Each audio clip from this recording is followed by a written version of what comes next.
Bismillahirrahmanirrahim. Selamat datang di Kepo Kirim.email podcast bersama saya Fikri Fatullah. Kepo didukung oleh Kirim.email, layanan email marketing yang memungkinkan Anda untuk berkomunikasi hati ke hati dengan pelanggan Anda. Ya. Kita akan diskusi kembali mengenai kali ini tentang copywriting, ya. Sesuatu yang sebenarnya jarang saya bahas, ya, karena saya merasa saya bukan penulis ads copy atau penulis iklan yang bagus, tidak, ya. Tapi ada beberapa guidance, ya, karena saya tidak bagus itu nulis, ada beberapa guidance yang saya gunakan untuk memperbaiki penulisan iklan saya dulu, ya. Waktu saya masih rajin nulis iklan, sekarang sudah dihandle sama tim yang buat saya lebih kompeten, ya. Nah, jadi ini berhubungan dengan email, ya. Kita akan diskusi ada satu kemewahan dari tanda petik, ya, ada satu kemewahan dari email marketing yang mungkin tidak Anda miliki dari channel lain. Ada satu kemewahan dari promosi melalui email yang mungkin jarang didapat di channel-channel lain. Apa itu? Nah, ini akan kita bahas hari ini, ya. Jadi beberapa waktu yang lalu saya mendapat email dari Kevin and Bon Halbert. Jika Anda pernah mendengar, mereka adalah anaknya Gary Halbert. Gary Halbert adalah copywriter, seorang penulis iklan, ya. Angkatan-angkatan tuir lah, angkatan senior, ya.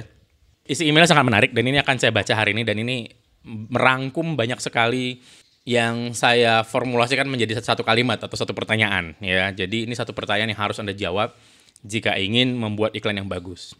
Kebanyakan kita saat menulis iklan itu kepalanya sudah penuh. Ya, apalagi kalau kita nulis iklannya itu internal, ya, dari dalam. Misalnya yang nulis iklan itu adalah kita sendiri atau tim kita sendiri. Bukan dari agency misalnya. Inilah alasan mungkin juga, ya, dari pengamatan saya. Agency kadang-kadang membuat iklan lebih bagus. Kenapa? Karena mereka tidak terjebak paradigma produk-produk apa. Enggak. Mereka hanya fokus bikin iklan yang bagus, ya.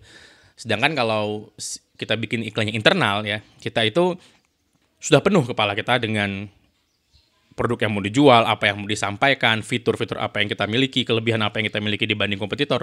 Sudah penuh kepala kita. Sehingga membuat kalimat yang clear, terartikulasi, membuat kalimat yang jernih, yang bisa dipahami sama orang lain, itu malah justru menantang dengan kondisi kepala yang penuh seperti ini, gitu, ya.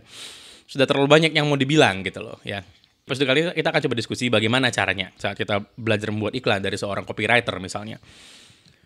Pertanyaan-pertanyaan yang umum itu biasanya, siapa sih customer ideal? Tanda tanya, ya. Buyer persona itu seperti apa? Apalagi tuh buyer persona, gitu, ya. Terus apa sih benefit nomor satu dari produk kita? Nah, itu pertanyaan-pertanyaan yang sering ditanya. Ya, atau di mana saya bagusnya ngiklan? Untuk kata-kata seperti ini, apakah lebih cocok di Facebook atau Instagram, atau mungkin malah banner offline, ya? Atau mungkin iklan media cetak? Ini pertanyaan-pertanyaan yang sering muncul saat kita membuat iklan, yang justru buat saya malah kurang tepat. Tadi itu, ya, penuh, ya. Kita tidak mengosongkan gelas, kita tidak duduk dan mendengar, gitu loh. Saya tidak duduk dan mengamati. Sementara buat saya feedbacknya customer itu adalah setengahnya membuat iklan. Melihat dari sudut pandangnya mereka, maka iklan kita akan lebih ngena, tanda petik, ya, lebih kulikannya lebih dapat, gitu loh, ya. Jadi bagaimana? Sebenarnya simple, pertanyaannya katanya Gary Halbert di sini adalah apa yang prospek saya harus dengar sebelum membeli. Nah, ini pertanyaan yang menurut saya cukup bagus. Jadi daripada kita bahas apa benefitnya, daripada kita bahas apa ideal customer-nya siapa, ya, langsung aja, gitu. Ini pertanyaan yang lebih dalam menurut saya. Apa kata yang harus didengar sama prospek atau harus dibaca oleh prospek agar mereka membeli? Karena mungkin dari sekian banyak kata yang Anda tulis, yang membuat mereka tergerak membeli itu cuma satu atau dua, ya.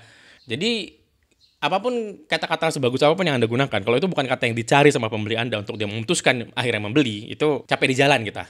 Ya, nulis banyak-banyak ngos-ngosan, capek di jalan, ya. Nah, pertanyaannya, bagaimana menentukan kata apa yang akhirnya digunakan oleh pembeli? Nah, ini yang saya katakan bahwa email marketing punya kemewahan di sini. Kita bisa interaksi langsung, hanya kita sama dia seorang diri, gitu loh, berdua, tanpa dibaca sama orang lain.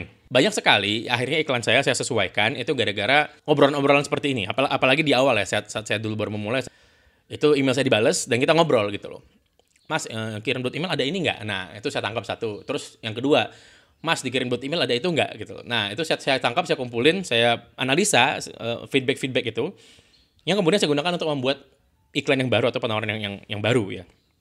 Jadi feedback, kata kuncinya di situ. Jadi dulu Gary Halbert itu kalau dia iklannya nggak kena, dia turun ke lapangan, tanda petik, ya, terus dia gedor-gedorin pintu, ajakin ngobrol semua calon pembelinya, ya, untuk mendapatkan feedback ini, ya. Di era sekarang ini, di era online ini, ya Anda nggak perlu turun ke jalan ya untuk nanya-nanya itu ya. Anda tinggal ngobrol dengan pelanggan Anda.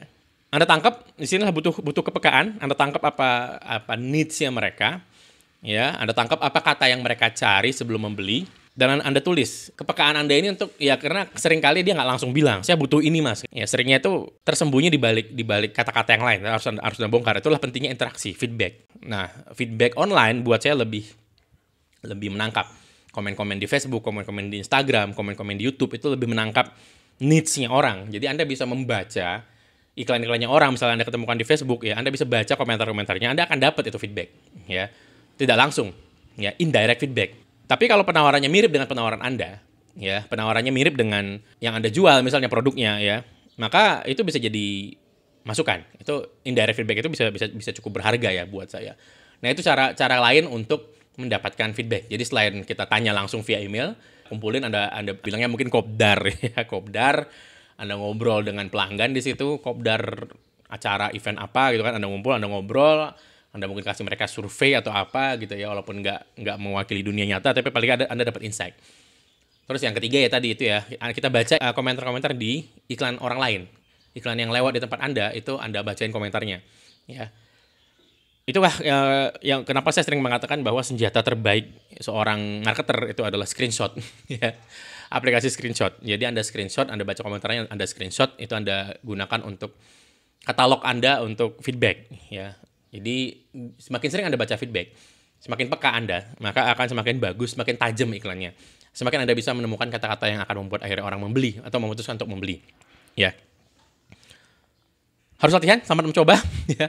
Harus latihan, harus membuat iklan yang banyak. Ya. Dan ini akan juga bukan hanya iklan ya, ini akan melatih Anda buat saya berkomunikasi dengan lebih baik. Belajar mendengar, belajar memperhatikan. Ya. Itu aja mungkin dari saya untuk episode kali ini. Terima kasih. Sampai ketemu di episode selanjutnya, insya Allah. Assalamualaikum warahmatullahi wabarakatuh.